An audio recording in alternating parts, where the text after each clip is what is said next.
Bendecido sábado y gracias por regresar de nuevo a la segunda parte del capítulo 12 de Apocalipsis. Vamos a continuar donde nos quedamos, pero antes de eso quiero tener una oración para poder pedir la bendición de Dios para poder entrar en el estudio. Gracias Dios por este día, gracias por este estudio, esta continuación. Te pido que tú nos puedas guiar otra vez en esta, especialmente esta parte. Para mí, esta parte es la parte más importante, el punto donde cambió todas las cosas en la historia. Y quiero que por medio de mí tú puedas enseñar estas cosas por medio de tu palabra que se pueda ver, por medio de la historia que se pueda ver. Y te pido que puedas abrir las mentes porque otra vez, como digo, este es el punto crítico para poder conocer por qué es que el mundo adora lo que adora hoy en día. Te pedimos que nos ayude en todo y nos bendigas. En nombre de Jesús. Amén. So, como dije en la oración, este es el punto. Por eso es que uno, en el último estudio, la primera parte, decidí parar por el tiempo. Y segundo, porque esta parte es extremadamente importante que nosotros entremos y lo hagamos correcto de una sola vez. So, perdonen el que empezó y lo dejé y quiso ver más, pero ahora lo vamos a hacer correctamente y lo vamos a ver por completo. Vamos entonces a regresar a Apocalipsis 2, la tercera iglesia. Y lo que voy a hacer es un resumen, espero de 1 o 2 minutos nada más para poder entrarle bien. La primera iglesia dijimos y vimos que es la iglesia después de la ascensión de Jesús hasta más o menos después de Juan, que creo que es el último que murió, como hasta el año 100, más o menos por ahí, ¿verdad? La iglesia le fue dada la doctrina pura, tuvieron la doctrina pura, tenían amor por Dios, trabajaron actualmente por amor del nombre de Jesús, los desmayaron, pero con el tiempo empezaron a dejar su primer amor. No, obviamente ya hablamos que no es que lo dejamos, pero si no le dieron segundo lugar y trabajaron duro. Y él les recuerda que hagan las primeras obras, que es el amor a Cristo primero, antes de las obras. Las obras vienen segundo. Eh, no voy a entrar en esto, sería bueno para entrar, pero no voy a ser para no alargarlo. Vemos, por ejemplo, en Juan 14, como se menciona 3 o 4 veces, el que me ama a mí, guardará mis mandamientos, el que guarda mis mandamientos me ama a mí, etcétera. Y como Jesús mismo es el que va a venir y se va a manifestar, él y su Padre son los que van a venir y morar en nosotros, no otro Dios que existe porque para muchos existe, pero que no es bíblico. Um, También se habló de las obras de los Nicolaitas, hablamos sobre eso, como es que ellos creían que su libertinaje que recibieron de Jesús, que ellos podían hacer lo que querían, y eso estaba sucediendo durante el tiempo del Nuevo Testamento, eh, tiempo de Pablo, lo vimos en Pablo, Pedro, creo que Judas también, vimos diferentes testigos hablando sobre la misma condición de los Nicolaitas que existían en ese tiempo. En la segunda iglesia nosotros vimos entonces, después de ese periodo, que la iglesia empezó a ser perseguida. um, Eran pobres, no tenían muchas riquezas físicas, pero eran ricos en fe.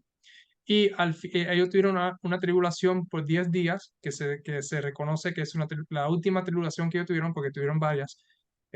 Acuerdo de Uriah Smith eran 10 tribulaciones, pero esta era la última y eran 10 años. Y después de 10 años, entonces, unos años después, que el cristianismo ahora debe ser perseguido, empezó a ser popular. ah, el paganismo, los paganos empezaron a convertirse, ¿ok? Y se decían ser judíos, y vemos que judíos significa ser cristianos, pero no lo eran, sino eran la sinagoga de Satanás, ¿ok? Y la sinagoga de Satanás, ¿quién es que adora la sinagoga de Satanás? Que esto es empezando, entrando al tercer capítulo, digo, a la tercera iglesia.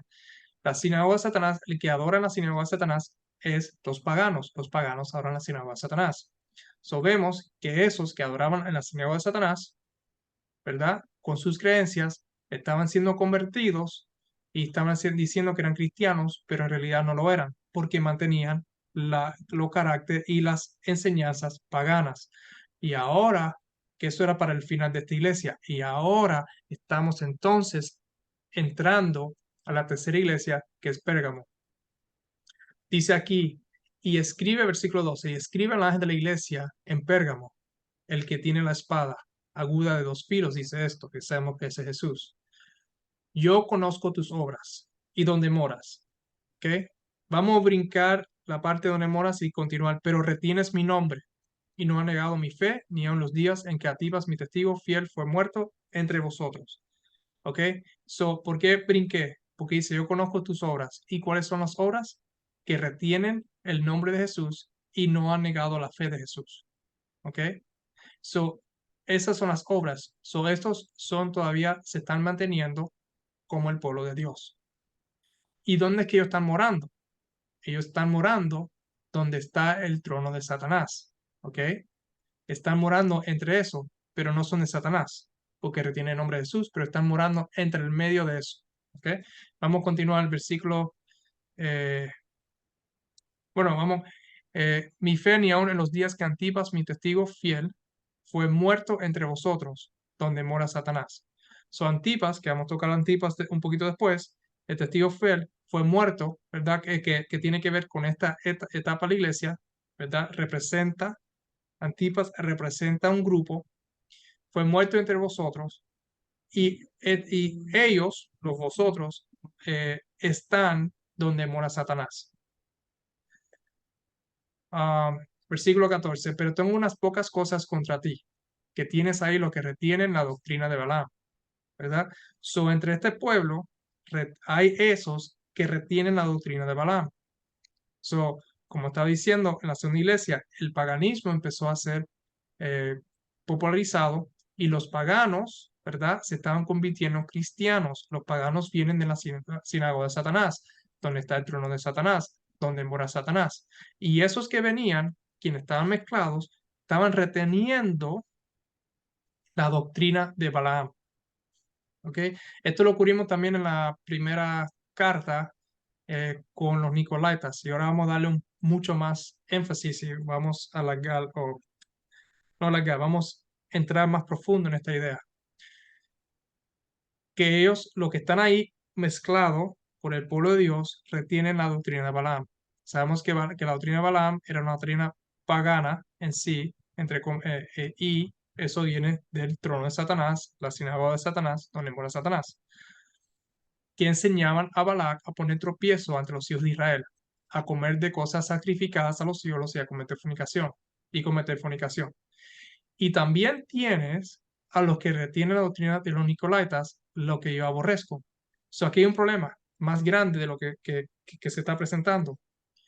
No solamente está el pueblo de Dios y está el paganismo, el pueblo pagano, que se está convirtiendo, entre comillas, están aceptando la cristianidad, entre comillas, en nombre solamente, ¿verdad? Que se está empezando a mezclar con la cristianidad. Pero también tenemos este segundo grupo, ¿verdad? O tercer grupo, podemos decir, que viene desde la primera iglesia, que todavía está existiendo, que están reteniendo la doctrina de los Nicolaitas, que él aborrece. So, estos tres grupos están como entremetidos, porque dice aquí, y también tienes a los que retienen la doctrina, los Nicolaitas. Por tanto, versículo 16, arrepiéntate, pues si no, vendré a ti pronto y pelearé contra ellos con la espada de mi boca. Voy a venir a ti pronto y pelearé con ellos, lo que se llaman judíos, pero no lo son, tienen la doctrina de Balaam, y esos Nicolaitas, lo que tienen la doctrina Nicolaita, pelearía contra ellos con la espada de mi boca. Entonces es muy importante cuando vayamos a las trompetas, lo vamos a conectar juntos. Estoy dando un adelanto. Ok, continuando el versículo 17. El que tiene oído, oiga lo que el Espíritu dice a las iglesias. Otra vez, ¿quién es que está hablando aquí? Es Jesús. ¿Quién es el Espíritu? Es Jesús. Es más, para que no digan que estoy inventando, el mismo Pablo nos dice en 2 Corintios 3. Ya sabemos que en 1 Corintios 8:6 solamente hay un Señor, que es Jesús. Y ahora nos dice 2 Corintios 3, el mismo Pablo nos dice, porque el Señor, que es Jesús, es el Espíritu. Y donde está el Espíritu del Señor, allí hay libertad. Ahora ellos estaban con esta libertad, los Nicolaitas, para pecar, pero que no está correcto. Esto ya lo vimos en el estudio anterior, la primera iglesia. El Señor es el Espíritu. Cada vez que, y el Señor, hay un solo Señor, que es Jesús, ya lo vimos en 1 Corintios 8:6, por el mismo Pablo, cuando dice aquí, versículo 17, que tiene oído lo que el Espíritu dice a las iglesias, ¿verdad? ¿Quién es el Espíritu? Es el mismo que está hablando. ¿Quién es el que está hablando? En el versículo 12 y en cada carta es Jesús. Al que venciere daré comer del maná escondido y le daré una piedrecita blanca y en la piedrecita escrito un nombre nuevo, el cual ninguno conoce sino aquel que lo recibe. Vamos ahora a entrar un poco más profundo. Aquí nosotros empezamos a ver donde la cristianidad y el paganismo empiezan a mezclarse. ¿Ok? Aquí vemos nosotros a Jesús que tiene una espada de doble filo. El que tiene la espada aguda de dos filos dice esto. Ahora, ¿qué es lo que hace una espada? ¿Verdad? Una espada, ¿qué es lo que hace? Una espada divide. ¿Ok? Divide. Esta iglesia, y como dije en el estudio, en la primera parte, estas descripciones de Jesús tienen que ver con la etapa de la iglesia de cual se está hablando. Viendo a Jesús con una espada de doble filo, y sabemos que la espada divide, cuando viene así corta, divide esta edad de la iglesia, esta edad o época de la iglesia, necesitaba una división entre la verdad y el error. Y nosotros vemos aquí a Jesús con una espada para hacer eso mismo, para dividir la verdad y el error. ¿Por qué? Porque había una mezcla. Ya vimos, como dije, que habían tres grupos: el pueblo de Dios con la verdad, los paganos que retenían las doctrinas paganas, la de Balaam, que viene viene de Satanás, y teníamos los Nicolaitas, que vemos desde la primera iglesia, que estaban mezclados ahí. ¿Okay? Ahora, esta iglesia también nos dice, estoy ahora donde moras, tiene mi nombre, no ha negado mi fe ni aun los días de Antipas. Esta iglesia tenía buenas obras, ¿verdad? Eh, pero vemos que aunque tenían buenas obras, porque retenían el nombre de Jesús y no han negado su fe, etcétera, el problema es que ellos estaban morando donde Satanás mora. Ahora, ¿dónde es que Satanás mora? Porque esa sería una buena pregunta. ¿Dónde es que Satanás mora? Bueno, vamos a hacer otra pregunta para que sea más fácil contestarla. ¿Dónde es que Cristo mora? Cristo mora en la cristianidad verdadera, en el cristiano verdadero. ¿Ok? So, Cristo mora no solamente para ponerle nombre a un grupo de personas en la cristianidad, pues decir. Entonces, ¿dónde es que Satanás mora? Satanás moraría entonces en el paganismo, porque el paganismo es, por decir, la religión pagana, la religión de Satanás. Satanás mora en el paganismo. Los cristianos aquí, aunque eran fieles, estaban en el medio del dominio de Satanás y Satanás estaba trabajando contra ellos. Satanás en este tiempo durante esta época aquí, estaba poniendo la fundación y estaba trabajando para traer en sí el misterio de la iniquidad, que cual creo que Pablo habló, eh, corrompiendo, y la forma que lo estaba haciendo era corrompiendo la doctrina de Cristo. Y aquí también Satanás estaba empezando a hacer camino para el papado, para el sistema papado. Vemos aquí la palabra Antipas, ¿verdad? En el versículo 13. La palabra Antipas, mi testigo fiel, que fue muerto entre vosotros, donde mora Satanás. O, podríamos decirlo de esta forma: Antipas, mi testigo fiel, fue muerto entre vosotros, o donde mora Satanás, entre el paganismo. El paganismo, donde mora Satanás, esa área fue la razón por la que Antipas murió. Antipas, lo más seguro, porque esto otra vez viene de comentarios, pero si usamos un poco la cabeza, lo más seguro no era una persona específica, ¿verdad? Porque esto es una etapa de años. Lo más seguro era una clase de personas, ¿verdad? Y esto es acuerdo a William Miller, o que quienes no saben quién es William Miller dice que era una clase de personas. Y yo estoy en acuerdo porque esto es profético, simbólico de una etapa. Ahora, el Antipas está hecha por dos palabras. Una es anti, que significa en contra, y la otra es papas, que significa padre. Denme un segundo momento. Quiero ver una cosa aquí. Continuando, creía que tenía algo para poder compartir con ustedes, pero vamos a continuar donde estamos. Antipas era un grupo de personas, ¿verdad? Y la palabra antipas está compuesta por dos palabras. Primera parte que es anti, ¿verdad? Aquí vemos anti, que significa en contra, y paz, ¿verdad? Que es papas, que es parte de la palabra papas, que significa padre. So, en sí, la palabra entonces antipas significa antipadre. Había muchos en el tiempo en esta época, ¿verdad? Especialmente los que retenían el nombre de Jesús y no negaron la fe de Jesús, etcétera, que estaban opuestos a ¿cómo se dice? Los bishops, o en español, los, Los los sacerdotes. sí, pues, como los sacerdotes, creo que entonces sería como los sacerdotes y los papas de ese tiempo y sufrieron martyrdom, murieron por esa causa. Durante este tiempo empezaron a salir, tú sabes, los sacerdotes y habían diferentes otros papas, etcétera. Y esto, Antipas, tenía que ver antipapa o antipadre. Estaban en contra de este sistema que se estaba estableciendo. Y ellos sufrieron, como dije, martyrdom, que es, sufrieron muerte, mártires, eran mártires, creo que sería la palabra. Este poder, este poder de persecución de la iglesia verdadera eventualmente nos llevó a la sujeción de reyes. Después de esto, eso es lo que nos llevó. Regresando para atrás, como empezamos en el otro estudio, aquí entonces tenemos una referencia otra vez de Balaam, ¿verdad? Aquí en el versículo 14, y los Nicolitas o Nicolaitas en el versículo 15, que ya nosotros cubrimos un poco.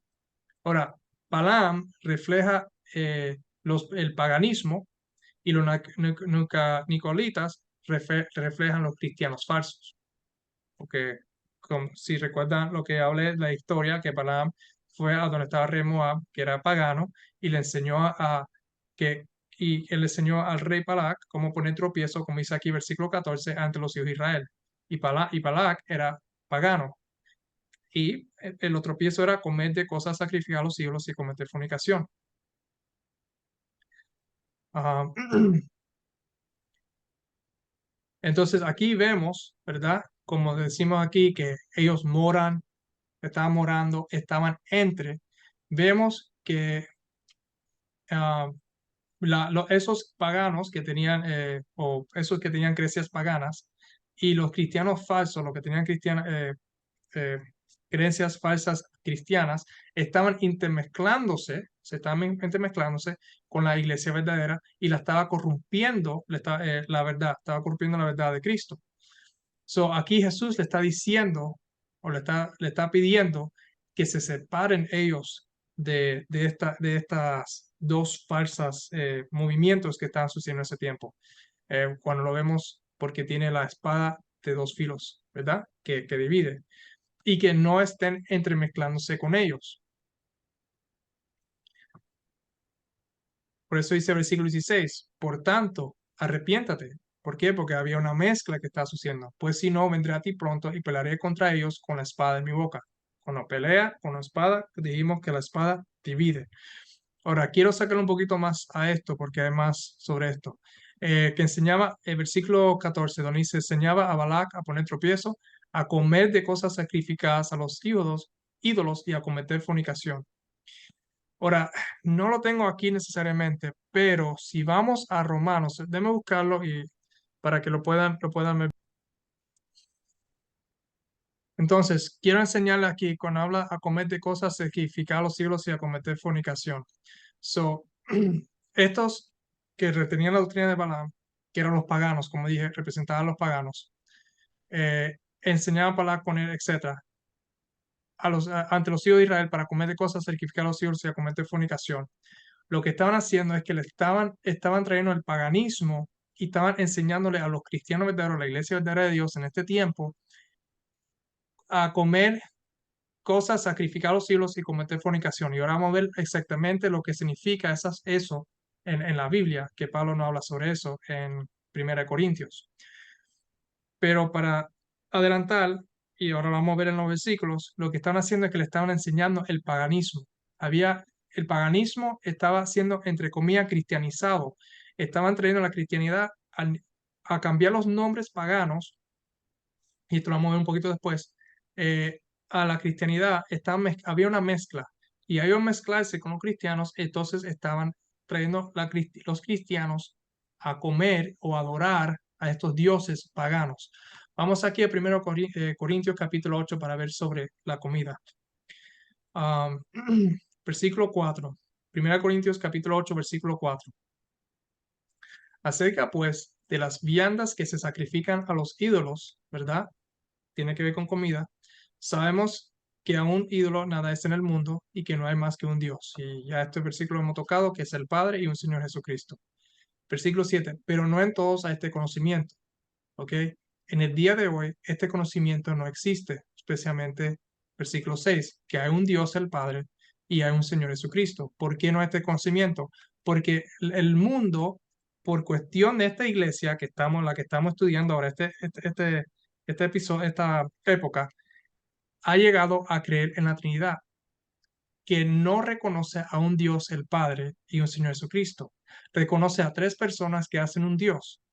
O el otro estilo, que es lo que la iglesia adventista está dividida entre la Trinidad y el triteísmo, creo que se dice, es que hay tres dioses que forman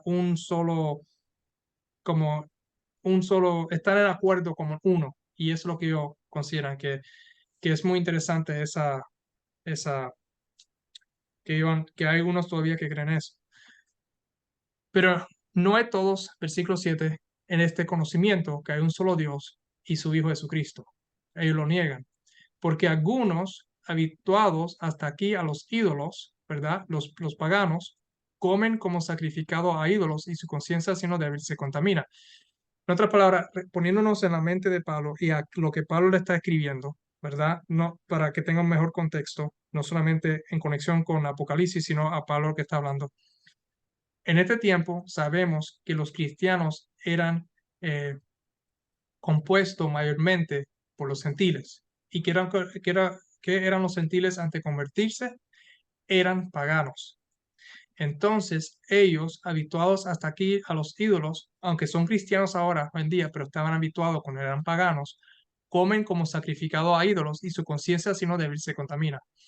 Cuando Pablo nos dice, empieza aquí en el versículo 4, ¿verdad?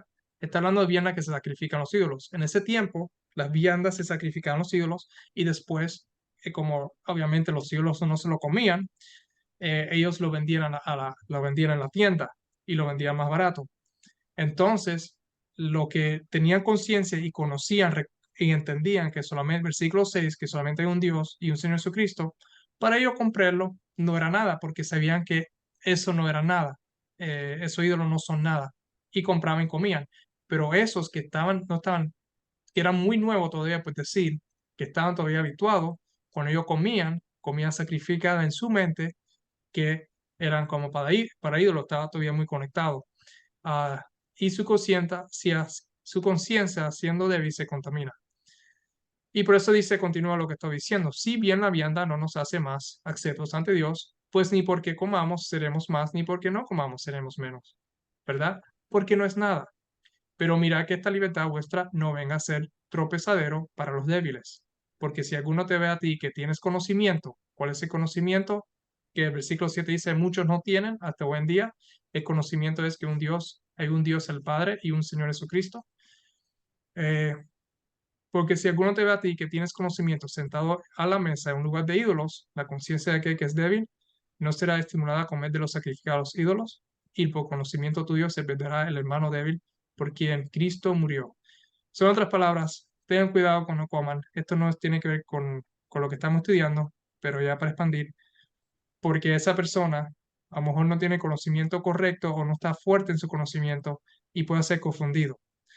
El punto es que la comida las viandas que se le daba como sacrificio a los ídolos, para el cristiano verdadero, sabiendo que eso no significa nada, que no hace ni más ni menos acepto delante de Dios porque es comida, pero para ellos el comer, ¿verdad? Esta comida tenía que ver con adoración.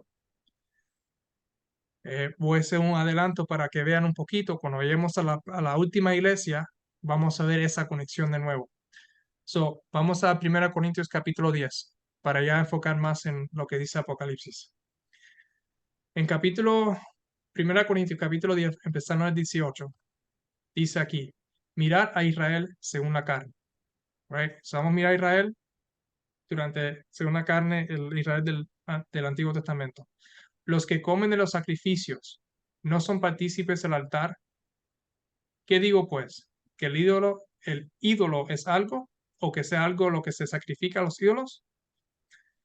Antes digo que los gentiles, antes digo que los gentiles sacrifican a los demonios, los sacrifican y no a Dios. Y no quiero que vosotros os hagáis partícipes con los demonios. No podéis beber la copa del Señor y la copa de los demonios. No podéis participar de la mesa del Señor y de la mesa de los demonios. ¿O provocaremos a celos al Señor? ¿Somos más fuertes que Él? Son otras palabras, aquí vemos una conexión entre comer, ¿verdad? Y la comida que son sacrificadas a los ídolos con la adoración a ídolos. Y Pablo lo dice mucho mejor. Demonios, son demonios. Eh, Otra vez, los que comen de los sacrificios, versículo 18, no son partícipes al altar. Los que comen de los sacrificios, los que comen las comidas de los sacrificios, también, en otras palabras, son partícipes del altar. Y estos partícipes del altar, dice aquí versículo 20, en la última parte aquí, y no quiero que vosotros os hagáis partícipes con los demonios. Right? So es una adoración a demonios, tiene una conexión. So revisando Apocalipsis capítulo 2, la doctrina de Balaam, que está en azul, que enseñaba a Balac a poner tropiezo ante los hijos de Israel. ¿Y que era eso? En ese tiempo, a comer de cosas sacrificadas a los ídolos y a cometer fornicación. So, cuando comían cosas sacrificadas a los ídolos, están adorando demonios y cometer fornicación. So, durante este tiempo, los paganos, ¿verdad? Que se estaban convirtiendo a la cristianidad, estaban enseñándole, y aquí la comida de comer, vamos a llevarlo a la parte simbólica, es como el pan, el maná, por ejemplo, aquí dice, ¿dónde que dice el maná? El maná,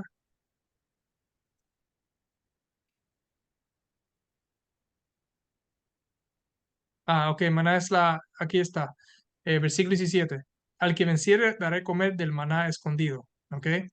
So, o comen la comida que son sacrificados a Dios o el maná de Cristo. Y el maná, sabemos que Jesús dice que es la palabra de Dios, es conectada con la palabra verdadera, esto y lo otro. So, lo que ellos comían, estaban comiendo las doctrinas diabólicas, las doctrinas de demonios, ¿verdad? Comer cosas sacrificadas a los ídolos y cometer fornicación. ¿Fornicación de qué? Fornicación porque el único que ellos deben tener una comunión es con el Padre y con el Hijo, pero ahora estaban cometiendo fornicación, dejando al Padre y a su Hijo, como dice en 1 Juan, el mismo Juan lo dice en 1 Juan 1, versículo 3, que nuestra comunión es con el Padre y el Hijo, ahora y estaban haciendo fornicación o teniendo comunión con los paganos, con los demonios, ¿verdad? Y esto, si vemos aquí en el versículo 13, hablando de Antipas, que fue muerto entre vosotros, antipapa. So, el antipapa, ¿verdad? Es donde o el papa es donde viene, donde mora Satanás. La doctrina de Balaam, el paganismo estaba entrando y ellos estaban siendo enseñados cómo aceptar el paganismo. Por eso es que le dice, versículo 16, arrepiéntate, porque estás aprendiendo el paganismo. Pues si no, yo vendré a ti pronto y pelearé contra ellos con la espada de mi boca. El que tiene oído, oiga lo que el Espíritu dice a las iglesias. Al que se arrepiente y venciere, porque dice que arrepiéntase, el que venciere, daré a comer del maná escondido. El maná es la palabra verdadera, la doctrina verdadera. Y le daré una piedrecita blanca y en la piedrecita escrito un nombre nuevo, el cual ninguno conoce sino aquel que lo recibe. La piedrecita blanca, aquí que menciona, hay diferentes ideas afuera sobre esta piedrecita, pero de las diferentes ideas que existen, la que yo creo que se acerca más, ¿verdad? Tiene que ver con una tradición de personas que viajaban del tiempo antiguo, um, que ellos viajaban y cuando las cosas se ponían duros durante su viaje, había gente que le daban hospitalidad.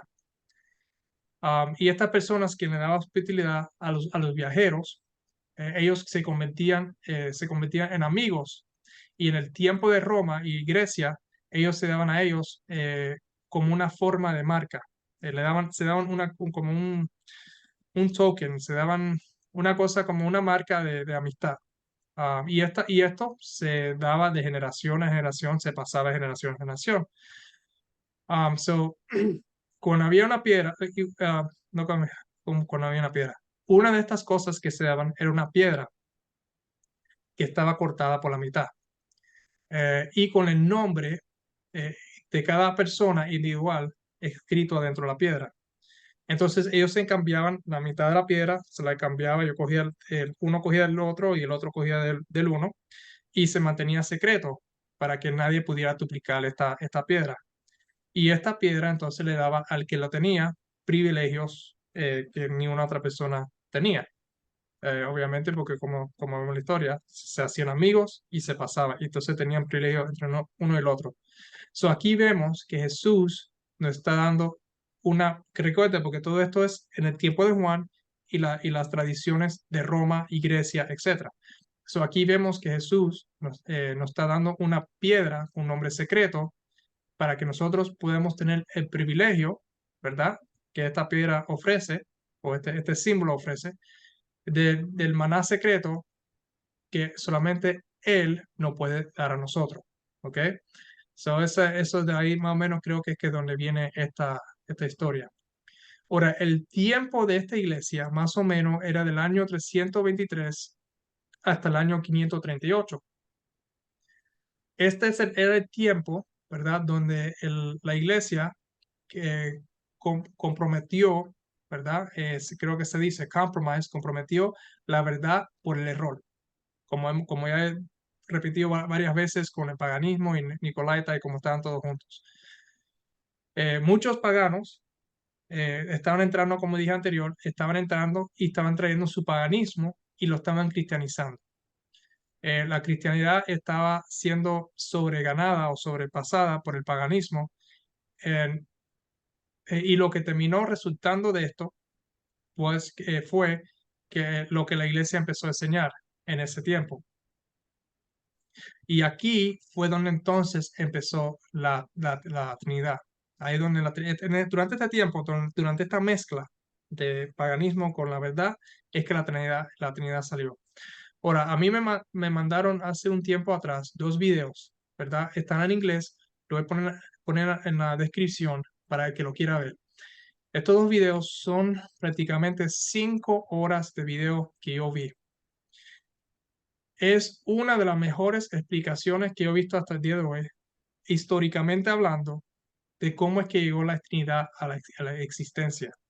El presentador de estos dos videos se llama Jerry Moon y él es uno de 3 autores de un libro adventista que se llama La Trinidad.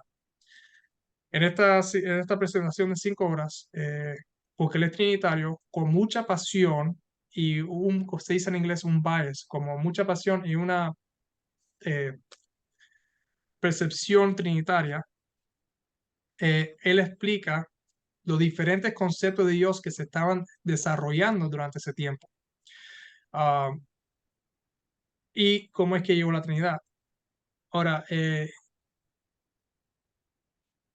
la única cosa que él no considera en estas 5 horas de video que él tiene es que estos conceptos en que él está muy enfatizado y muy feliz sobre esto y está muy contra la doctrina ariana, por decir, que lo que enseña la Biblia, él no se da cuenta que estos diferentes conceptos que estaba viniendo, que él apoyaba demasiado, que él apoyó, bueno, no lo apoyó, pero no lo demoralizó, venían de conceptos paganos o de personas que eran paganas que se convirtieron al cristianismo. Antes de esta iglesia, antes de esta época de la iglesia, no habían debates reales sobre quién es Dios y quién es su hijo. So, cuando Constantino, como dije, después de la segunda iglesia que terminó la persecución, cuando Constantino empezó a coger, eh, o cuando Constantino ganó la batalla y se convirtió, entre comillas, en un cristiano, el que tenía el favor de Constantino, o el emperador, podríamos decir, era el que tenía el poder, entre comillas, religioso, ¿verdad? So, el que tenía el concepto más popular. Y entonces Constantino, creo que fue por eso es que están los concilios del cuarto siglo, que tiene que ver con estos años aquí, del año 300 y pico a 538. eh, Estos concilios era para ver iba a ser la doctrina oficial de Dios, de la iglesia sobre Dios. Y entonces ellos estaban viendo para atrás y para adelante, para atrás y para adelante. Y entonces este hombre lo presenta muy bien. Lo que cuando lo vean, recuerde que él es trinitario, traten de quitar su emoción que él tiene sobre los temas, y traten de mirarlo solamente de un punto de vista factual, ¿ok? Blanco y negro, sin emoción, para que puedan ver cómo es que el paganismo pudo entrar, por sus palabras, de un trinitario, cómo el paganismo pudo entrar a la iglesia. Ahora, antes de terminar este capítulo, quisiera yo poder, no este capítulo, esta sección, quisiera yo leer de un libro que se llama Siglo de Conflicto, Conflicto de los Siglos se llama el libro, por Ellen G. White. Y como muchos de nosotros somos trinitarios, somos adventistas, conocemos este libro. Y quiero tomar de un capítulo específico, ¿verdad? Que es del libro Conflicto de los Siglos, del mismo libro. Aquí está la página, te lo pueden ver. Um, Donde ella escribe qué es lo que sucedió exactamente durante este periodo. Recuerde que este periodo es durante el cuarto siglo, que son los años entre los años 300 hasta los años 400, de 300 a 399. Y este escrito aquí, que son solamente 3 párrafos que quiero leer, nos da lo que estaba tratando de explicarle bien básicamente bien fácil para que lo puedan ver ustedes. Para que esos que dicen que el White nunca habló contra Trinidad y lo otro, ella te está explicando aquí, en estos 3 párrafos, cómo es que la Trinidad llegó a entrar al mundo cristiano. So, lo que voy a hacer es que antes de eso quiero recordarle aquí en Apocalipsis capítulo 2 para que no se lo olvide. Versículo 13, yo conozco tus obras y donde moras, donde está el trono de Satanás, ¿verdad? Donde mora Satanás. La doctrina de Balaam y la doctrina de los Nicolaitas. ¿Ok? Recuerden eso mientras yo leo estos 3 capítulos. El apóstol Pablo, en su segunda carta a los tesalonicenses, predijo la gran apostasía que había de resultar en el establecimiento del poder papal. Declaró respecto al día de Cristo: ese día no puede venir sin que venga primero la apostasía y sea revelado el hombre de pecado, el hijo de perdición, el cual se opone a Dios y se ensalza sobre todo lo que se llama Dios o que es objeto de culto, de moda que se sienta en el templo de Dios, ostentando que Él es Dios. Según Tesalonicenses capítulo 2, versículo 3. Déjeme hacer una pausa aquí. Este libro tiene que ver con, para los que no lo conocen, del tiempo de la caída de Jerusalén, trasvesa el tiempo de Apocalipsis, la historia, prácticamente lo que estamos cubriendo, con mucho más detalles que yo no voy a poder proveerle aquí, hasta el final del tiempo. Sabemos que este periodo tiene que ver con el periodo de la tercera iglesia que estamos ahora cubriendo. Continuando. Y además, el apóstol advierte a sus hermanos que el misterio de iniquidad está ya obrando. Ya en aquella época veía el que se en que se introducían en la iglesia errores que prepararían el camino para el desarrollo del papado. Poco a poco, primero solapadamente y a hurtadillas, y después con más desembozo, conforme iba cobrando fuerza y dominio sobre los espíritus de los hombres, el misterio de iniquidad hizo progresar su obra engañosa y blasfema. De un modo casi imperceptible, las costumbres del paganismo penetraron en la iglesia cristiana. El espíritu de avenencia y de transacción fue coartado por algún tiempo por las terribles persecuciones que sufriera la iglesia bajo el régimen del paganismo. Eso fue el segundo periodo de la iglesia, la segunda carta. Mas, habiendo cesado la persecución, cuando terminaron los 10 años de persecución que se habló, y habiendo penetrado el cristianismo en las cortes y palacios, la iglesia dejó a un lado la humilde sencillez de Cristo y de sus apóstoles por la pompa y el orgullo de los sacerdotes y gobernantes paganos, y sustituyó los requerimientos de Dios por las teorías y tradiciones de los hombres. La conversión nominal de Constantino, a principios del siglo IV, ese es los años 300 a 399, el periodo que estamos ahora mismo tomando, el periodo después de los 10 años de persecución, esos de la Segunda Iglesia. La conversión nominal de Constantino, a principios del siglo IV, causó gran regocijo y el mundo, disfrazado con capa de rectitud, se introdujo en la iglesia. Recuerda la mezcla. Desde entonces la obra de corrupción progresó rápidamente. El paganismo, que parecía haber sido vencido, vino a ser el vencedor. Su espíritu dominó a la iglesia. Sus doctrinas ceremoniales y supersticiones se incorporaron a la fe y al culto de los que profesaban ser discípulos de Cristo.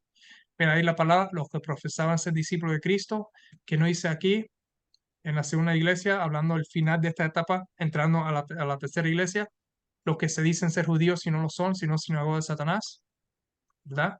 La doctrina de Balaam, vemos aquí, ¿ok? Sus doctrinas ceremoniales y sus peticiones del paganismo se incorporaron a la fe y al culto de los que se profesaban ser discípulos de Cristo. Esta avenencia entre el paganismo y el cristianismo dio por resultado el desarrollo del hombre de pecado, predicho en la profecía como oponiéndose a Dios y ensalzándose a sí mismo sobre Dios. Ese gigantesco sistema de falsa religión es obra maestra del poder de Satanás, un monumento de sus esfuerzos para sentarse en el trono y reinar sobre la tierra según su voluntad. El sistema que terminó esta etapa de la iglesia era un sistema gigantesco, falsa religión, y esa falsa religión era obra maestra del poder de Satanás, que era un monumento de sus esfuerzos para sentarse en el trono y reinar sobre la tierra según su voluntad. Sabemos eh, que, que el papado salió de ahí, y sabemos que en los concilios se estaba peleando para ver cuál doctrina sobre Dios iba a ser la que iba a ganar. Y la doctrina que ganó, que fue la doctrina del papado, que fue la doctrina de Satanás, para él poder sentarse como Dios, ¿verdad? Que era en el trono y reinar sobre la tierra, esa doctrina que hoy en día está aceptada por todos, o no todos, por la mayoría, es la doctrina de la Trinidad. Es el Dios que Satanás pudo introducir por medio del paganismo en el mundo cristiano. ¿Cuál fue la falsa religión que Satanás llegó a fundar y establecer? ¿Ok? No es la primera bestia que vemos en Apocalipsis capítulo 13, dando un adelanto para Apocalipsis capítulo 13. Si vamos aquí a Apocalipsis capítulo 13 y vamos a terminar con esta iglesia aquí, porque esto es muy importante, este punto. Vemos aquí en Apocalipsis capítulo 13, dice, y vamos a tocar esto más profundo cuando lleguemos aquí, pero por ahora, me paré sobre la arena del mar y vi subir del mar una bestia que tenía 7 cabezas y 10 cuernos, y en sus cuernos 10 diademas, y sobre sus cabezas un nombre blasfemo. Y la bestia que vi era semejante a un esparto, y sus pies como de oso, y su boca como boca de león. Y el dragón le dio su poder y su trono y gran autoridad. ¿Ok? Y entonces continúa.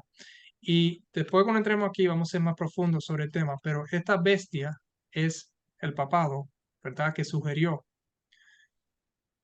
Y el dragón le dio su poder y su trono. Ahora el dragón tiene aquí dos interpretaciones, que las dos están correctas, dos formas de verlas. Aquí Satanás le dio poder y su trono y gran autoridad. No que le dio su poder, pero le dio el poder a la bestia y el trono de la bestia y la gran autoridad de la bestia se lo dio el dragón. ¿Cuál es el Dios falso que llegó a ser introducido por primera vez a a la cristianidad y forzado a todos creer? ¿No es el Dios la primera bestia? Hago yo la pregunta, ¿verdad? Porque dice aquí, y adoraron, versículo 4, adoraron al dragón que había dado autoridad a la bestia, y adoraron a la bestia diciendo, ¿quién como la bestia y quién podrá luchar contra ella? Um,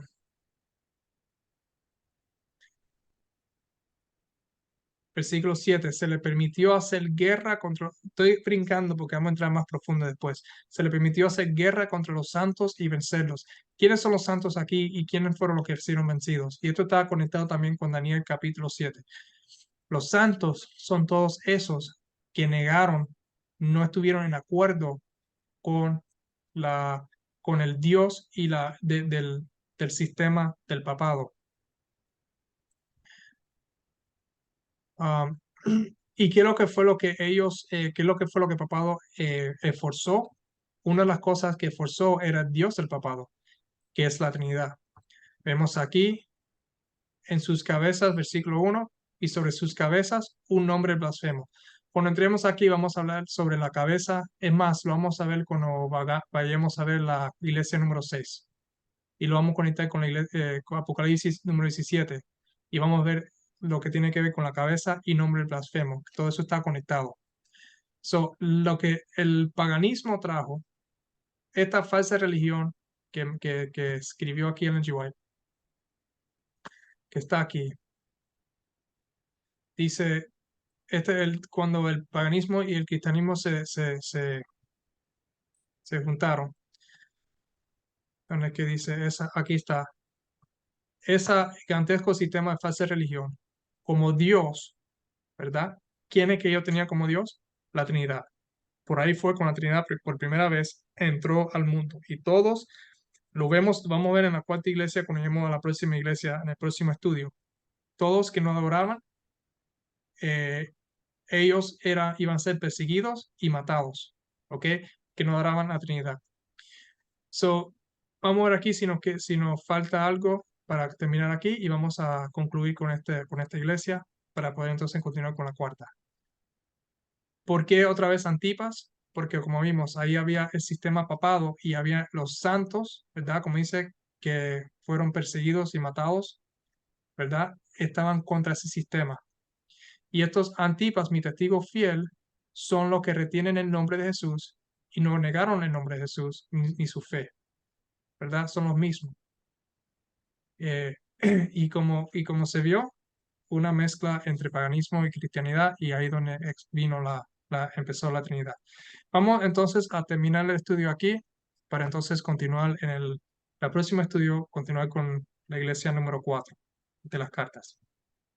Vamos a tener una corta oración para poder concluir. Gracias a Dios por este día, gracias por este estudio. Espero que se profundizó suficiente, espero que los puntos que estaba tratando de hacer se pudo entender. Espero que podamos ver el origen de la Trinidad, de dónde viene y que tu Biblia lo establece muy claramente. Y para esos que todavía no lo ven, que son adventistas, que creen en lo escrito en el GY, que creen que lo que es, que fue inspirada, que puedan ver lo que ella escribió y leer un poco la historia y ver que ahí fue donde la Trinidad, durante los concilios, fueron que fue establecida la Trinidad. Y después, pues, espero que ellos puedan quedarse con los estudios estos que están haciendo para poder ver los resultados de estas cosas en los próximos capítulos. Te pedimos que nos ayudes donde estemos, que podamos tener un buen día. En nombre de Jesús. Amén.